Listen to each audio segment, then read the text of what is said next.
है कि ये बात सच है कि धर्म पूछ करके गोली मारा गया, लेकिन ये भी बात सच है कि वहां पर बचाने वाला कश्मीरी मुसलमान धर्म पूछ करके लोगों को नहीं बचाया।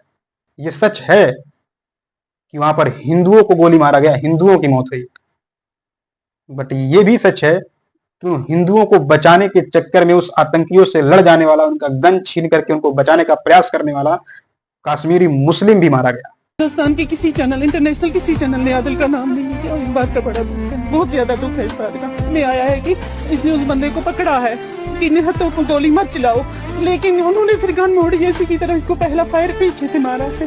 जी हाँ, ये बात सच है कि लोगों से पैंट चेक खुलवा करके चेक किया गया, मुसलमानों से कलमा पढ़वाया गया, बट ये बात सच है कि कश्मीर का अस्पताल और उसकी डॉक्टर, महिला डॉक्टर ने किसी का पैंट नहीं चेक किया, किसी को कलमा नहीं पढ़वाया। जितना हो सका तीनों रात लगातार तीन दिन और रात मिला करके उसने अपना पूरे टीम के साथ जी जान झोंक दिया लोगों को बचाने के। लेकिन ये बात भी आप लोग इनकार नहीं कर सकते हो, और ये बात जान करके आप लोग को शर्म आएगी कि जिस देश को हम लोग भूखा नंगा भिखमंगा कहते हैं ना, वो देश एक मास्टरमाइंड प्लान बनाता है। किसके खिलाफ? हमारे देश इंडिया के खिलाफ, जिसके प्रधानमंत्री का सीना 56 इंच का, जिसका नाम सुनते ही पूरे दुनिया के हर देशों के प्रधानमंत्री के पिछवाड़े का पैंट गीला हो जाता है। और वो मास्टरमाइंड प्लान क्या होता है कि उस देश में हम लोग अटैक करेंगे और एक जहरीला मैसेज घोलेंगे उस देश में, उस देश के समाज में, जिसकी वजह से इस भारत अपने आप टूटना शुरू हो जाएगा। लोग यहाँ पर आपस में लड़ना शुरू करेंगे और यहां से हम इस देश को आसानी से तोड़ पाएंगे। कभी आप लोगों ने नोटिस किया दोस्तों कि आखिर जो पहलगाम में जो अटैक हुआ, कश्मीर में पहलगाम में जो अटैक हुआ, वहां पर धर्म पूछ करके गोली क्यों मारा गया? अगर इस छोटी सी बात जो है ना कि धर्म क्यों पूछा गया, अगर इस बात को आप लोग गहराई से समझ जाओगे ना, तो ये बात बहुत बड़ी है और आप समझ करके दंग रह जाओगे कि कहीं ना कहीं पाकिस्तान अपने उस मास्टरमाइंड प्लान में तो कामयाब होता दिखाई दे। पाकिस्तान एक ऐसा देश जिसे पूरी दुनिया भूखा नंगा भिखमंगा कहती है, जिसके पास खाने के लिए दाने नहीं है, लाले पड़े रहते हैं खाने के लिए। लेकिन वहीं पर अगर बात करें इंडिया की, तो लोग अब गर्व से कहते हैं कि इंडिया बहुत ज्यादा ताकतवर हो चुका है, पहले से ज्यादा वो ताकतवर हो चुका है, क्योंकि अब इस देश का प्रधानमंत्री बहुत ही ज्यादा ताकतवर है, जिसकी चर्चा केवल देश में नहीं बल्कि पूरे विदेश और पूरे दुनिया में उसका डंका बजता है। और जब भी नाम प्रधानमंत्री नरेंद्र मोदी का आता है तो दुनिया के किसी भी देश का प्रधानमंत्री उसका नाम सुनकर के कांप जाता है, क्योंकि हमारे प्रधानमंत्री नरेंद्र मोदी जी का सीना 56 इंच का जो है। लेकिन ये बात भी आप लोग इनकार नहीं कर सकते हो, और ये बात जान करके आप लोग को शर्म आएगी कि जिस देश को हम लोग भूखा नंगा भिखमंगा कहते हैं ना, वो देश एक मास्टरमाइंड प्लान बनाता है। किसके खिलाफ? हमारे देश इंडिया के खिलाफ, जिसके प्रधानमंत्री का सीना 56 इंच का, जिसका नाम सुनते ही पूरे दुनिया के हर देशों के प्रधानमंत्री के पिछवाड़े का पैंट गीला हो जाता है। और वो मास्टरमाइंड प्लान क्या होता है कि उस देश में हम लोग अटैक करेंगे और एक जहरीला मैसेज घोलेंगे उस देश में, उस देश के समाज में, जिसकी वजह से इस भारत अपने आप टूटना शुरू हो जाएगा। लोग यहाँ पर आपस में लड़ना शुरू करेंगे और यहां से हम इस देश को आसानी से तोड़ पाएंगे। कभी आप लोगों ने नोटिस किया दोस्तों कि आखिर जो पहलगाम में जो अटैक हुआ, कश्मीर में पहलगाम में जो अटैक हुआ, वहां पर धर्म पूछ करके गोली क्यों मारा गया? अगर इस छोटी सी बात जो है ना कि धर्म क्यों पूछा गया, अगर इस बात को आप लोग गहराई से समझ जाओगे ना, तो ये बात बहुत बड़ी है और आप समझ करके दंग रह जाओगे कि कहीं ना कहीं पाकिस्तान अपने उस मास्टरमाइंड प्लान में तो कामयाब होता दिखाई दिया। आखिरकार क्या कुछ था पाकिस्तान का मास्टरमाइंड प्लान जिसमें वो सफल होता दिखाई दिया, और क्या था मतलब धर्म पूछ करके मारने का, कि केवल हिंदुओं को मारने का? ये सारी बातें आप लोग को डिटेल में आज की इस वीडियो में समझने को मिलेंगी। तो चलिए देरी नहीं करते हैं और शुरू करते हैं आज की ये वीडियो। नमस्कार दोस्तों, मैं आप सबका भाई अजय यादव, गोरखपुरिया जवान। स्वागत है आप सभी का हमारे चैनल गोरखपुरिया जवान 2.0 में। दोस्तों, पहलगाम में जो अटैक हुआ, जहां पर जो भी टूरिस्ट लोग घूमने गए थे, बड़ी संख्या में गए थे, वहां पर अटैक होता है, गोलीबारी होती है और वो गोली उनके सीने को छेदती है जिनका धर्म हिंदू होता है।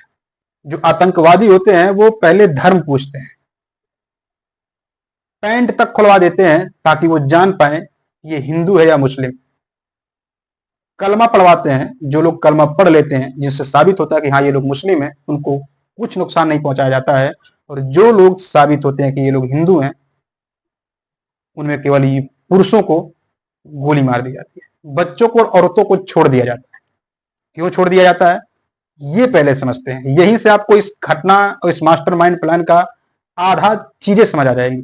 दोस्तों, बच्चों और औरतों को इसलिए छोड़ा गया था और ये कहकर के छोड़ा गया था कि जाओ और अपने प्रधानमंत्री से कहना कि हमने इस तरह की घटना को अंजाम दिया और हमने मुसलमानों को नहीं मारा, केवल हिंदुओं को मारा।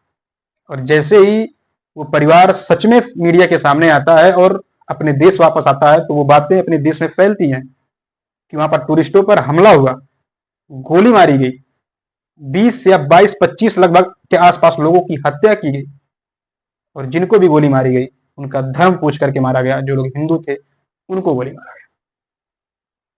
और जैसे इस देश में ये बात पहुंचती है, इस समाज में ये बात पहुंचती है कि वहां पर हिंदुओं को गोली मारा गया, मुसलमानों को छोड़ दिया गया, तो वहां पर एक अलग ही माहौल क्रिएट होता है। देश का हिंदू जो है वो मुसलमानों के खिलाफ हो जाता है। देश का हिंदू जो है वो मुसलमानों को देखना नहीं चाह रहा है, वो मुसलमानों से एकदम घृणा करने लगा है, नफरत करने लगा। बाकी उससे पहले आप लोग को हम बताएं कि ये बात सच है कि धर्म पूछ करके गोली मारा गया था, लेकिन ये भी बात सच है कि वहां पर बचाने वाला कश्मीरी मुसलमान धर्म पूछ करके लोगों को नहीं बचाया। जी हाँ, ये सच है कि वहां पर हिंदुओं को गोली मारा गया, हिंदुओं की मौत हुई। बट ये भी सच है कि हिंदुओं को बचाने के चक्कर में उस आतंकियों से लड़ जाने वाला, उनका गन छीन करके उनको बचाने का प्रयास करने वाला कश्मीरी मुस्लिम भी मारा गया। जी हाँ, ये बात सच है कि लोगों से पैंट चेक खुलवा करके चेक किया गया, मुसलमानों से कलमा पढ़वाया गया। बट ये बात सच है कि कश्मीर का अस्पताल और उसकी डॉक्टर, महिला डॉक्टर ने किसी का पैंट नहीं चेक किया, किसी को कलमा नहीं पढ़वाया। जितना हो सका तीनों रात लगातार तीन और रात मिला करके उसने अपना पूरे टीम के साथ जी जान झोंक दिया लोगों को बचाने के लिए। और यहां भारत में हिंदू मुस्लिम आपस में लड़ना शुरू कर दिए, हिंदू मुस्लिमों को देशद्रोही कहना शुरू कर चुके हैं। हालांकि ये कोई नई बात नहीं है, मुसलमानों पर पुराना आरोप लगता आता है। बट यहां पर एक सवाल जरूर उठता है कि अगर ये सोच जो है ना अब्दुल कलाम के समय में होती तो आज ये हिंदुओं का क्या होता, ये भी कभी आप लोग सोचे हो? आज जो हमारे देश के सत्ताधारी, जो सरकार हमारी है ना, वो जिन बातों पर बात करना चाहिए उन बातों से लोगों का गुमराह करके उनका नजर फेर दी है हिंदू मुस्लिम, तुम लोग लड़ो। आप लोग को दोस्तों याद होगा प्रधानमंत्री नरेंद्र मोदी जी का आज से कुछ सालों पहले का एक वीडियो जो वायरल हो रहा है। मुझे जवाब दीजिए, ये जो आतंकवादी हैं उनके पास शस्त्र और बारूद कहां से आता है? वो तो विदेश की धरती से आता है और सीमाएं संपूर्ण रूप से आपके कब्जे में है। सीमा सुरक्षा बल आपके कब्जे में है कि विदेशों से घुसपैठ भी आते हैं, घुसपैठ भी आतंकवादियों के रूप में आते हैं, आतंकवादी घटनाएं करते हैं, भाग जाते हैं। प्रधानमंत्री जी आप मुझे बताइए, सीमाएं आपके हाथ में है, कोस्टल सिक्योरिटी आपके हाथ में है, बीएसएफ सेना सब आपके हाथ में है, नेवी आपके हाथ में है, ये विदेश से घुसपैठ के कैसे घुस जाते हैं? जो सवाल आप खुद अपने विपक्षी प्रधानमंत्री से कर रहे थे उस समय में, क्या आपके पास आज अपने उन सवालों का जवाब है? कि सारी सिक्योरिटी व्यवस्था, सारी चीजें आपके हाथ में है, बट जब चाहे जैसे चाहे आतंकी अटैक एक नहीं अनेकों हो रहे हैं। कैसे हो जा रहा है? बाहर देश के आतंकवादी आकर के आपके देश में अटैक कैसे कर रहे हैं? और ये कोई एक छोटी मोटी बात नहीं है, लंबी लिस्ट है। आपके सत्ते में आने के बाद आपकी सरकार में कितने अटैक हुए, लंबी लिस्ट है। एक दो बातें हो रही, चलो ठीक है, हो जाता है। लंबी लिस्ट है। आपके अपने ही सवालों का जवाब क्या आपके पास है, सिवाय अपने कुछ समर्थकों के, आपके अंधभक्त टाइप के लोगों का ये जो काम है ना कि देश में हिंदू मुस्लिम का एक जहर घुला है, अब हिंदू मुस्लिम आपस में लड़ रहे हैं, हिंदू लोग जो है मुसलमानों पर गाली गलौज कर रहे हैं, उनका विरोध कर रहे हैं। इन सारी माहौल से एक बार बाहर निकलिए और एक बार सोचिए कि आपके अपने ही सवालों का जवाब आपके पास है कि जब से आप आए हो, पीछे क्या हुआ उससे मतलब नहीं है, आज आप हो ना। अगर पीछे वालों ने जो किया आप भी तो वही कर रहे हो, आपके समय में भी वही हो रहा है और उनसे अधिक हो रहा है। अगर वो गलत थे तो आप कितने सही हो, वो लोग भ्रष्टाचारी थे तो आप कितने बड़े देशभक्त हो, वो लोग देश को बर्बाद किए तो आप कितना देश को बना दिए। कहां गया आपका 56 इंच का सीना, वो विदेशी कूटनीतियां, विदेशी दौरे, किस काम के? कुछ है सवाल का जवाब आपके पास? नहीं है। और जो अंधभक्त टाइप के लोग रहेंगे वो तो यहाँ पर तमाम सवाल खड़ा करेंगे कि हमेशा जो आतंकवादी होता है वो मुस्लिम ही क्यों होता है। तुम्हारे कई सारे महापुरुष इस देश के मारे गए हैं, उसमें कितने लोग, कितने मारने वाले मुस्लिम थे ये भी बताना। हाँ, हम इस बात को मानते हैं कि अगर अटैक मुस्लिम करता है या हिंदू करता है, कोई भी करता है, तो उसे पकड़ने की, उसे दंडित करने का काम किसका है? इस सरकार की। पकड़ो और उसे इतनी बुरी तरह दंडित करो ना कि चाहे वो हिंदू है या मुस्लिम, फिर दोबारा कोई हिंदू है या मुस्लिम वो ऐसी सी घटनाओं के बारे, घटना करना तो छोड़ो, उससे घटनाओं को सोचने पर भी उसके कलेजे कांप जाए। जिम्मेदारी आपकी है ना, इस सत्ता में जिसको बैठाया गया उनकी है ना। और अगर यहीं अगर आप आकर के सरकार से सवाल करने लगोगे तो नया राठौर जैसे आपके खिलाफ FIR होना शुरू हो जाएगा, आपके ऊपर देशद्रोही का टैग लगना शुरू हो जाएगा, क्योंकि इन सारी चीजों को आप मुद्दा समझते ही नहीं है। शिक्षा, स्वास्थ्य, रोजगार, बेरोजगारी, देश की सुरक्षा व्यवस्था, कैसे हमारा देश सुरक्षित रहेगा, ये आप कोई मुद्दा है ही नहीं सिवाय हिंदू मुस्लिम जाति धर्म के।